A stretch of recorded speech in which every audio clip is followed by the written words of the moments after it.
Ada ketakutan purba yang tertanam dalam diri kita semua. Ketakutan bahwa sesuatu yang jahat akan menyakiti seorang anak. Ini adalah insting protektif yang paling kuat, sebuah dorongan untuk melindungi yang paling rentan. Kita merasakannya dalam momen-momen kecil. Saat seorang anak terbatuk di malam hari, atau saat mereka tidak menjawab panggilan pertama kita. Jantung kita berdebar kencang. Dunia kita menyusut menjadi satu kekhawatiran tunggal. Sekarang, bayangkan ketakutan pribadi ini diperbesar menjadi kepanikan nasional. Bayangkan sebuah era di mana setiap bayangan tampaknya menyembunyikan monster, dan setiap orang asing adalah ancaman potensial. Selamat datang di tahun 1980-an. Sebuah dekade dengan rambut besar, musik neon, dan ketakutan yang merayap di bawah permukaan budaya pinggiran kota Amerika. Pada saat itu, sebuah cerita mulai berbisik dari satu rumah ke rumah lainnya. Sebuah cerita tentang konspirasi rahasia yang mengerikan. Ceritanya adalah tentang adanya jaringan pemuja setan yang luas dan kuat, yang beroperasi dalam kegelapan, menculik anak-anak untuk ritual pelecehan yang tak terkatakan. Narasi ini tidak datang dari novel horor. Narasi ini disajikan sebagai berita. Disiarkan di televisi, dicetak di surat kabar, dan dibahas dengan napas tertahan di seluruh negeri. Para terapis, penegak hukum, dan jurnalis menjadi pahlawan dalam cerita ini, para pejuang pemberani yang mengungkap kejahatan yang tersembunyi di depan mata. Mereka berjanji untuk melindungi anak-anak. Mereka berjanji untuk membawa para monster ke pengadilan. Dan Amerika, yang dilanda ketakutan, mempercayai mereka sepenuhnya. Ini adalah era The Satanic Panic. Sebuah perburuan penyihir modern di mana rasa takut menjadi bukti, dan tuduhan menjadi vonis di pengadilan opini publik.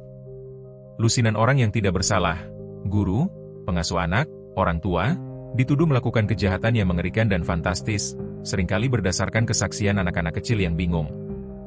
Kehidupan hancur. Keluarga terpecah. Reputasi hancur selamanya, semuanya atas nama melindungi anak-anak dari ancaman yang mungkin tidak pernah ada.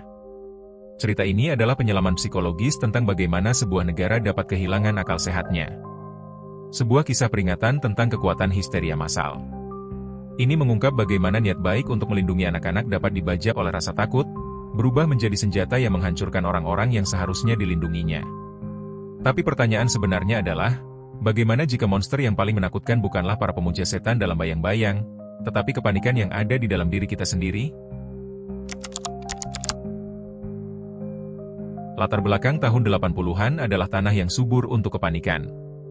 Ada kecemasan yang mendalam tentang perubahan sosial, meningkatnya angka perceraian, lebih banyak ibu yang bekerja, dan munculnya pusat penitipan anak.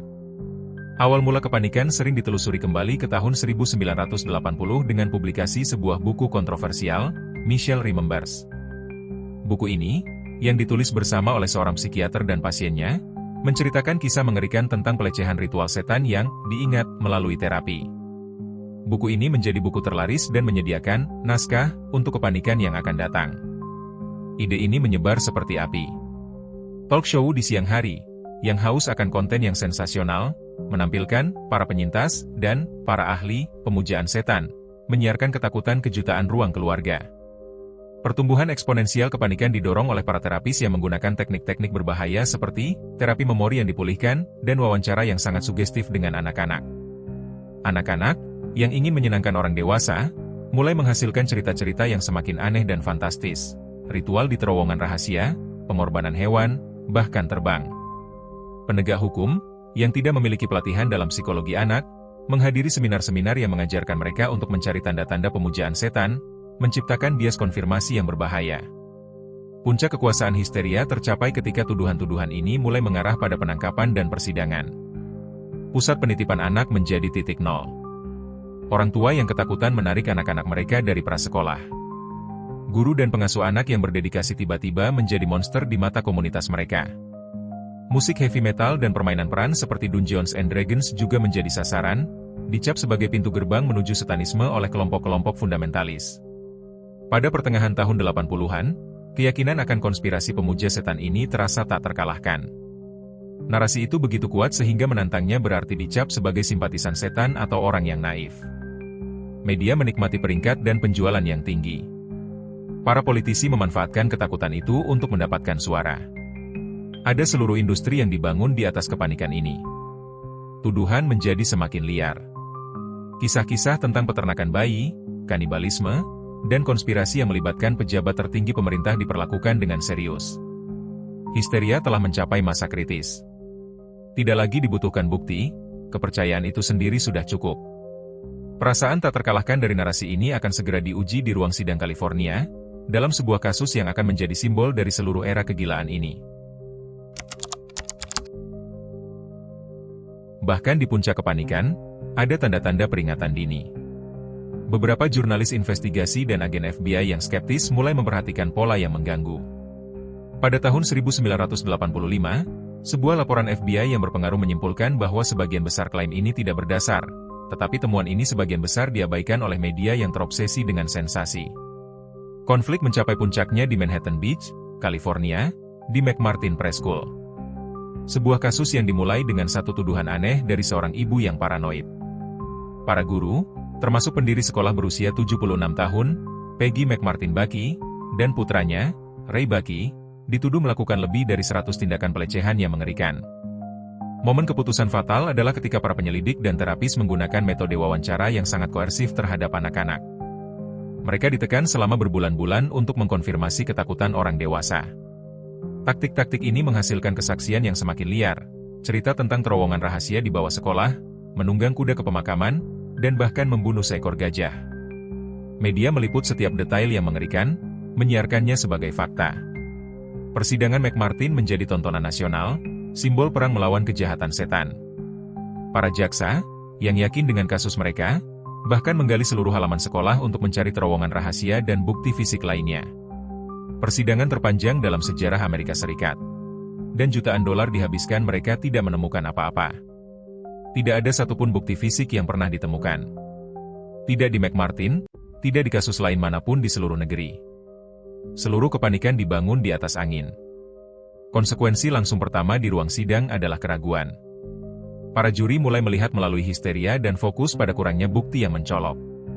Para pengacara pembela dengan susah payah membongkar kesaksian anak-anak, menunjukkan bagaimana cerita-cerita itu telah ditanamkan oleh para pewawancara yang terlalu bersemangat. Setelah persidangan yang berlangsung selama 7 tahun, hasilnya mengejutkan bagi mereka yang percaya pada kepanikan. Para terdakwa utama dibebaskan dari semua tuduhan. Putusan ini adalah tusukan pertama pada balon histeria massal. Untuk pertama kalinya, narasi resmi mulai dipertanyakan secara luas. Titik tanpa kembali telah dilewati, tetapi bukan untuk para terdakwa. Itu adalah titik tanpa kembali bagi kepanikan itu sendiri. Fondasinya yang dibangun di atas ketakutan telah retak tanpa bisa diperbaiki. Kehancuran finansial dari kasus McMartin sangat mengejutkan. Menelan biaya lebih dari 15 juta dolar, itu adalah persidangan pidana termahal dalam sejarah Amerika pada saat itu. Uang pembayar pajak dihabiskan untuk mengejar hantu. Kehancuran internal bagi para terdakwa tidak dapat diukur. Ray Bucky menghabiskan 5 tahun di penjara. Ibunya, Peggy, 2 tahun. Mereka kehilangan rumah, tabungan, dan tahun-tahun hidup mereka. Serangan publik tidak berhenti bahkan setelah pembebasan. Banyak orang masih percaya bahwa mereka bersalah, bahwa mereka lolos begitu saja. Stigma itu melekat seperti noda permanen. Mereka tidak pernah bisa kembali ke kehidupan mereka. Nama McMartin selamanya akan dikaitkan dengan pelecehan anak, meskipun tidak ada satupun vonis bersalah. Wujud fisik kegagalan adalah ruang sidang yang kosong setelah putusan terakhir. Tidak ada keadilan yang dirayakan, hanya kelegaan yang melelahkan dan kesadaran akan kerusakan yang telah terjadi. Di seluruh negeri, kasus-kasus serupa lainnya juga mulai berantakan karena alasan yang sama, kurangnya bukti. Puluhan orang yang telah dipenjara mulai dibebaskan setelah banding. Para terapis dan ahli yang telah memicu api kepanikan mulai menghadapi tuntutan hukum dan kehilangan kredibilitas mereka. Praktik mereka terungkap sebagai ilmu semu yang berbahaya. Media, yang pernah begitu bersemangat melaporkan setiap detail yang mengerikan, sebagian besar diam tentang pembebasan dan penderitaan para terdakwa. Mereka hanya beralih ke sensasi berikutnya. Reputasi lembaga-lembaga kunci, penegakan hukum, sistem peradilan, media, tercemar. Kepercayaan publik terkikis oleh perburuan penyihir yang mereka fasilitasi. Bagi anak-anak yang terlibat, kerusakannya sangat mendalam. Mereka telah melalui wawancara yang traumatis dan dipaksa untuk percaya bahwa mereka adalah korban kejahatan yang mengerikan, meninggalkan bekas luka psikologi seumur hidup. Titik terendah adalah kesadaran kolektif yang perlahan-lahan merayap, bahwa seluruh negara telah tertipu. Bahwa mereka telah berpartisipasi dalam penghancuran kehidupan orang-orang yang tidak bersalah. Tidak ada permintaan maaf yang bisa memperbaiki kerusakan itu. Tidak ada kompensasi finansial yang bisa mengembalikan tahun-tahun yang hilang atau reputasi yang hancur. Keruntuhan total bukanlah keruntuhan sebuah perusahaan, tetapi keruntuhan akal sehat. Sebuah kegagalan masyarakat dalam skala besar. Kisah Satanik Panic tidak berakhir dengan ledakan, tetapi dengan desisan yang menyedihkan, meninggalkan jejak kehidupan yang hancur dan pertanyaan yang meresahkan.